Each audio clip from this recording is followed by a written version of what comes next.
genocide or you don't call it genocide, let me speak as a victim. I am not just a student of research, but I'm speaking as a victim of these gruesome circumstances around the Nigerian people, where innocent lives have been taken away by some people who think they have more right than others in this nation. And some people have reduced it to herders and farmers clash. No, sir, this has been ongoing. I grew up in northern Nigeria. My father was a pastor with the Assemblies of God Church. One morning we just woke up in Assemblies of God Church, Samaru Zaria, somewhere adjacent the north gate of Samaru Zaria. My father was a pastor.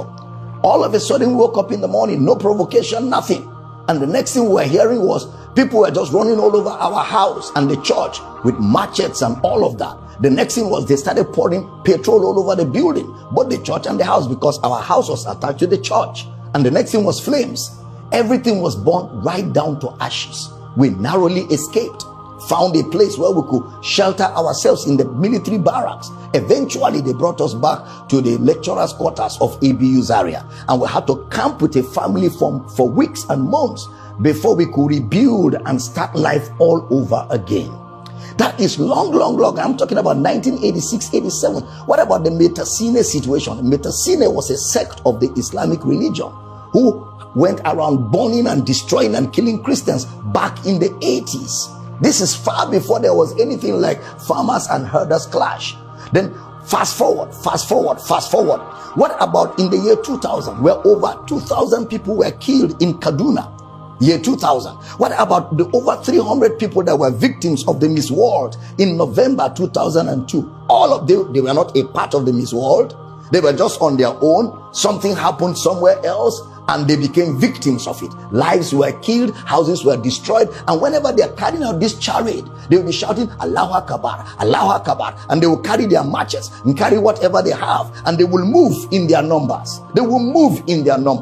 And everybody on their way that is not chanting what they are chanting becomes a victim. I can go on and on. A few years ago, I was preaching in Kaduna for a great man of God, and I only succeeded in preaching Sunday morning service. After the service, the next morning, as we were preparing for the next service on Monday, the next thing I was hearing was the whole city is on fire. Kaduna is on fire. Please stay in the hotel room, don't come out. They are killing, they are burning churches, they are killing everybody. That is how we were stuck in a hotel. Even in the hotel, we were not sure of ourselves, because they were going from hotel to hotel, room to room, killing people that were not chanting Allahu Akbar. And somehow God saved our souls. After about 4 days, we were able to leave Kaduna. But unfortunately, a friend of mine who was a pastor, Reverend Northcote Andrew of blessed memory, was caught in the midst of this as he was escaping for his life. They caught him because he was wearing a collar of a bishop.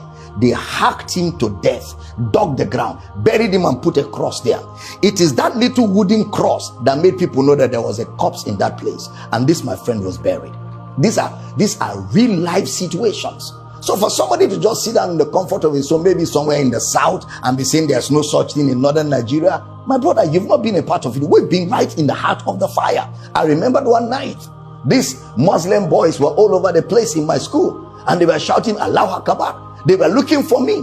I had to escape. That night, my saving grace was that I found a female hostel and I slept under the bed. By the next day, I left town. For what? I did nothing. No provocation, just because I am preaching the gospel. And of course, some of them believe that once you are not of the Islamic faith, you are an infidel, and they believe that if you kill an infidel, you will sleep with 7 virgins. All of this kind of indoctrination that leads to violence at the slightest provocation, whether it has to do with the people or not. You just get on the streets. What about the Reinhard Bonnke crusade?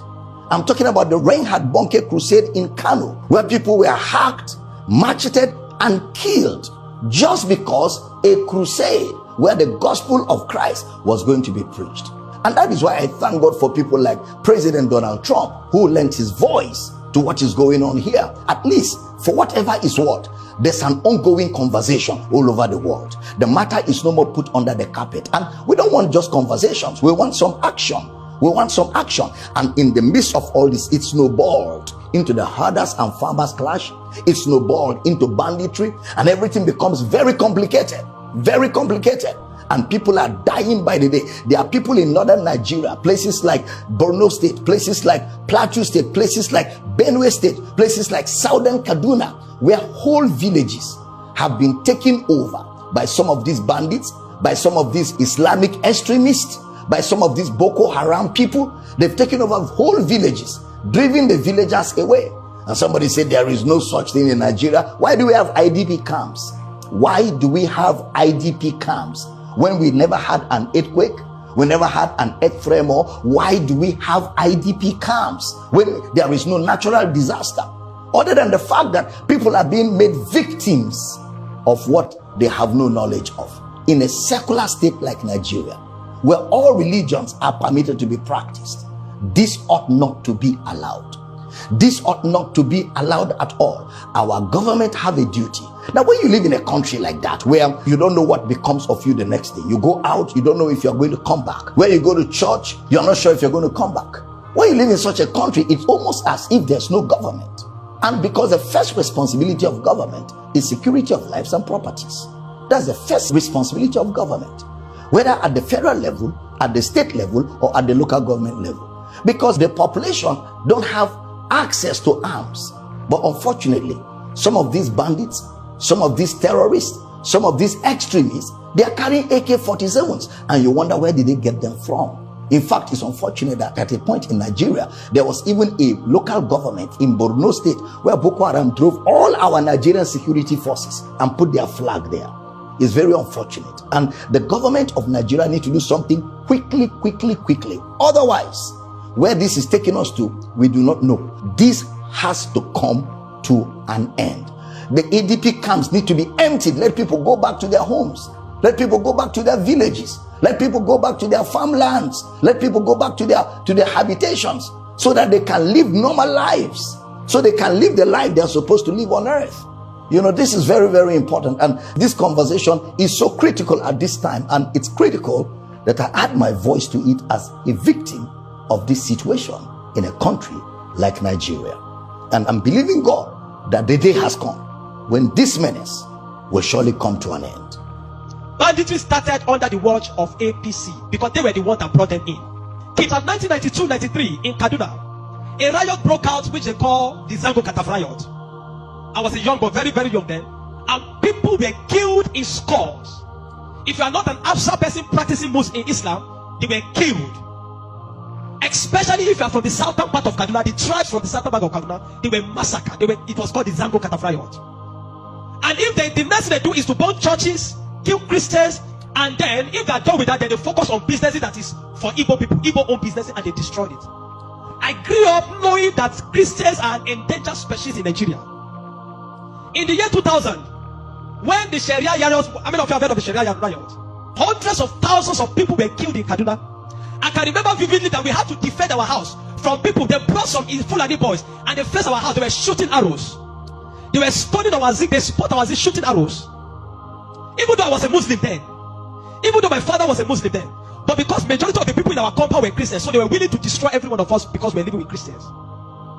I can remember a particular church in Mando, for those that know Mando, in Kaduna, called Chapel of Redemption. That church was destroyed. And so from that time, anytime there's a little hanky-panky in Nigeria, the first target is churches and Christians. And this has prevailed for a long time. That even if there's a problem with in another country, the Muslim and the Hausas in Nigeria will rise up and begin to kill Christians. How many of you remember the Miss World crisis in 2002, 2001, 2002? That somebody threw a picture of Muhammad or something in France, long away in France, and they began to fight in Nigeria. Are you following me? Christians are endangered species. Now let me give you, and that's how it has continued. Scores have been killed, and they focus on regions where there is a mixture of both Christianity and Islam. If you look at states like Kaduna, states like Plateau State, states like Nasarawa, states like Taraba, states like Benue, states like Bauchi, states like Gombe, states like Borno. These are places where they focus on because they intend to eliminate every living Christian in that place. Anybody that debunks is a total lie, because I have grown and lived in the north. I've spent 80 to 80% of my life in the north, so I understand this thing. Several times, I cannot forget the Sharia riot. We were running for our lives, even though we were Muslims, but we're still running, because as far as you are not of that ethnic group practicing what they practice, you are a victim. You can be burned alive. Many of us saw human beings that were boiled alive, like roasted like yam. And it has been going on for a long time. The genocide against the Christian faith. Are you with me? Many years ago, in Kano State, a man was beheaded. And anything they talk about, he said blasphemy. And guess who was the person that led it? The man called Sanusi, Lamido Sanusi, was the one that led him up. And they beheaded him, they killed the Igbo man. They killed him and they put his head on the stake and they were using it to parade the city. You will understand of a woman also that is an evangelist. Evangelist Eunice that was preaching about 2016 or 18 in Abuja. And they killed her. We cannot talk about a young girl called Deborah Samuel that was killed. I schooled in Jos, and for years the people of Plateau have been massacred. Riot breaking out every single time. The word that the moment anything happens, the next people that are victims are Christians. And it is unfortunate that all these years the government have not been able to do anything about it. But the agenda is deep. Are you with me this morning? Why am I saying? Because I don't want us to be an ignorant people. If we are ignorant people, they will control the narrative. And these days, let me tell you this truth. God will not come and fight for you. Remove that thing from your mind. If Christians don't rise up, pray from now till tomorrow. God is not coming to fight for you. Are you with me? Now, in the year 2009, Boko Haram started. Boko Haram started because of a section. It was a political movement. They created Boko Haram as a political talks to bring confusion into the government of Goodluck Jonathan, and to be able to, destroy any opposition, starting from Borno State, under the watch of a man called Kashim Shettima, which is now the vice president of Nigeria. Kashim Shettima and the other man, Ali Mohammed Sharif. These were the people that started the business of Boko Haram as a political talks to be able to oppose their opponents. But after a time, the ideology grew and they began to destroy. Now, it became a problem and they began to use it to destroy, bombing here and there. In 2009, 2010. As of 2010, a man led a meeting in Jos. Are you with me? He led a meeting that they were going to annihilate Christians within the locality of Plateau, Borno, Plateau, Bauchi, Kaduna, and Nasarawa. And he said they are going to perform jihad. They will bring jihad and they will go to Peter. If the Islamic leaders are not willing to lead them, he is ready to lead the movement. I have the minute of that meeting in my phone presently. Guess who is that person?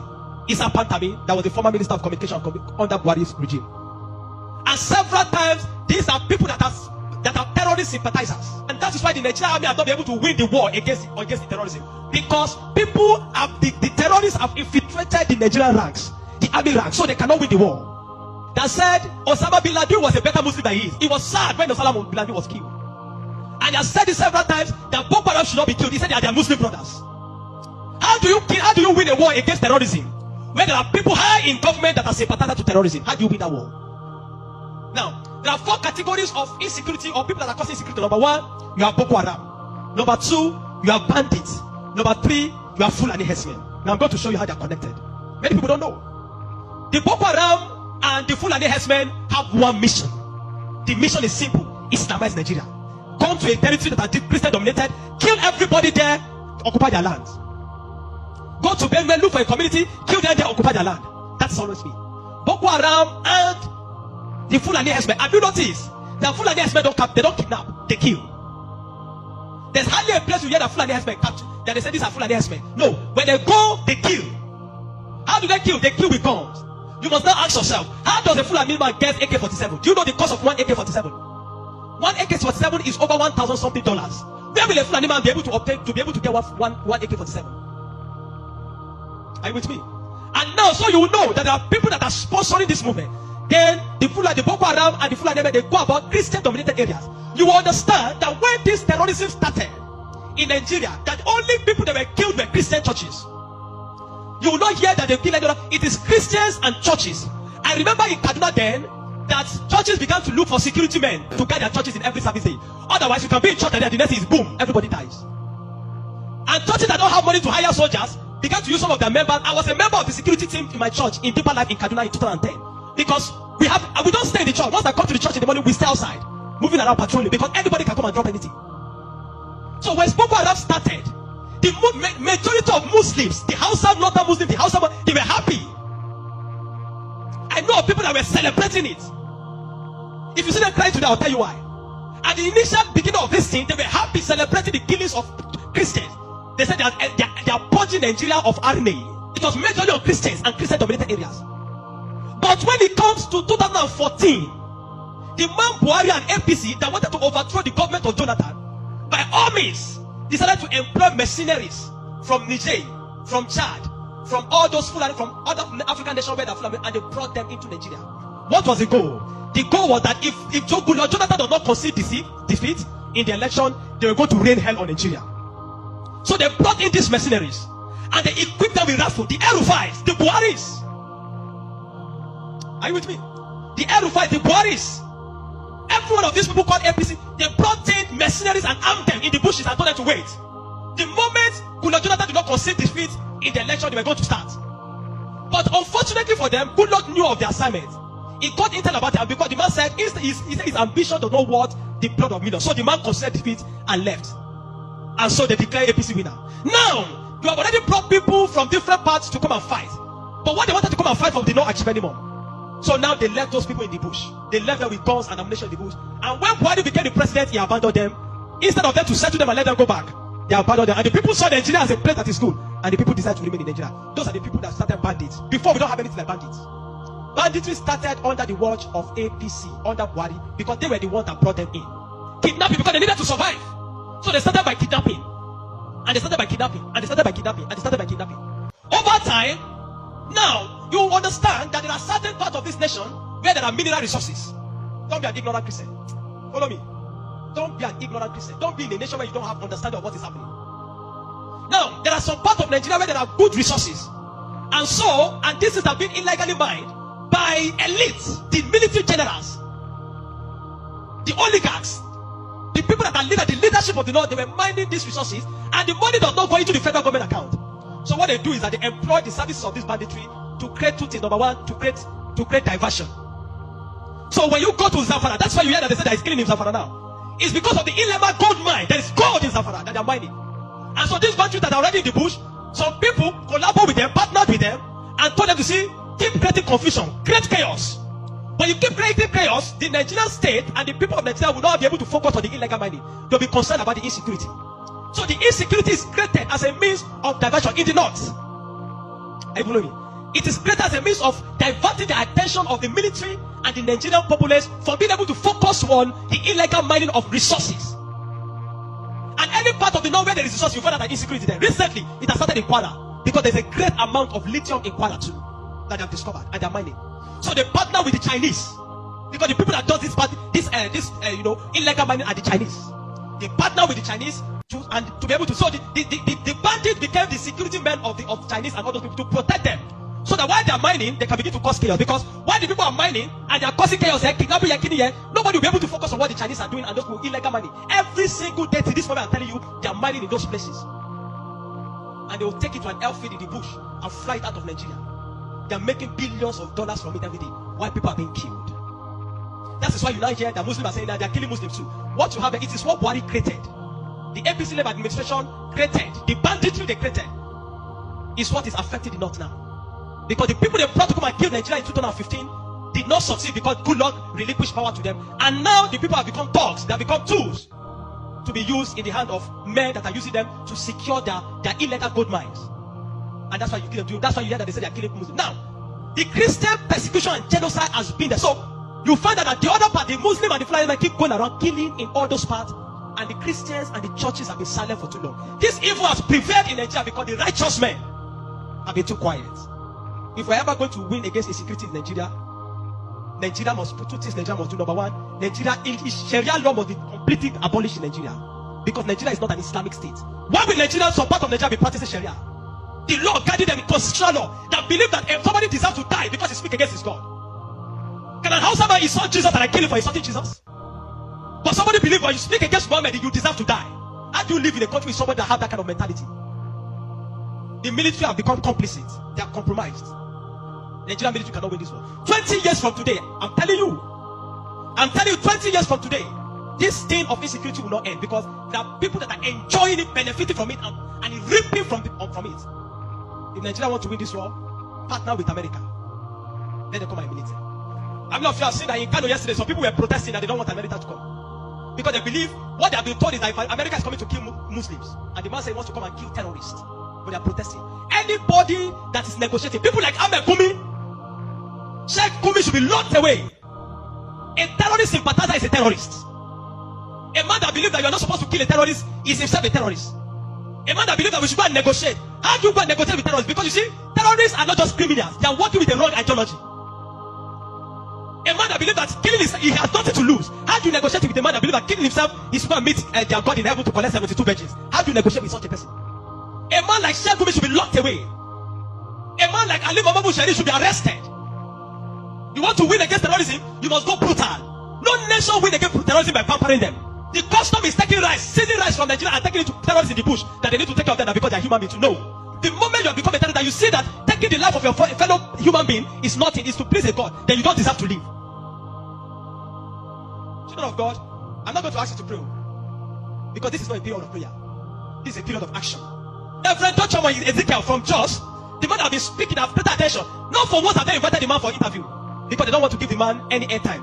But you see, any little thing they will call Gumi and give him microphone. Gumi, they are inviting Gumi. They are inviting Gumi up and down. The media is complicit. The Nigerian military is complicit. You can't win war with this Nigerian army, not because they don't have the capacity, but because they are compromised. Buhari created banditry. The people like Gumi and the rest of them, they are the people that facilitated the idea of Boko Haram. And today, some of them are your leaders in government. Some of them, most of them are moving free. Not one have been arrested. Kabiru Sokoto that bombed Nyanyan in 2011. When they rearrested him, guess where they caught him? In the house of Shetima in Abuja. What is he doing in the house of Shetima if Shetima doesn't know him? But today, Shetima is your vice president. How do you win a war where terrorists are ruling you? Where terrorist sympathizers are moving around? This is not a period to say we are praying. No! This is a period of wisdom. This is a period of action. Churches in the south have no idea. They sit in their cousin churches with exploit them. They don't know what it means to be in the north. They don't know what it means to be running for your life. That every Sunday in the church there in Kaduna, when they say let us pray, everybody's praying with one eye open. Because you don't know, God might go up at any time in the church. The Nigerian church must rise up. There's an agenda. And if you read the minutes of that meeting in 2010 led by Isa Patami, you will not believe it. I have a recording of his messages. Where is appealing? Where he said, why will they be killing their people? He said, why will they be killing his Muslim brothers? Referring to Boko Haram as their Muslim brothers. How do you win with such a people in government? And that guy was a minister under Buhari for 8 years. Do you know what I'm telling you this morning? You are in Nigeria. If you are not aware of what is happening around you, in a short time, one day your calamity will just come. You will not know how. Are you with me? The banditry that is destroying them in the north was created by the people Buhari brought for mercenaries to destroy Nigeria in 2015 in case he did not win. Unfortunately, he won and those people were left without fight. And they began to use the weapons that have been provided for. These guys have sophisticated their weapon. They move logistics, move money in dollars. Where do you think they're getting it from? You think it's from the sale of cow? No.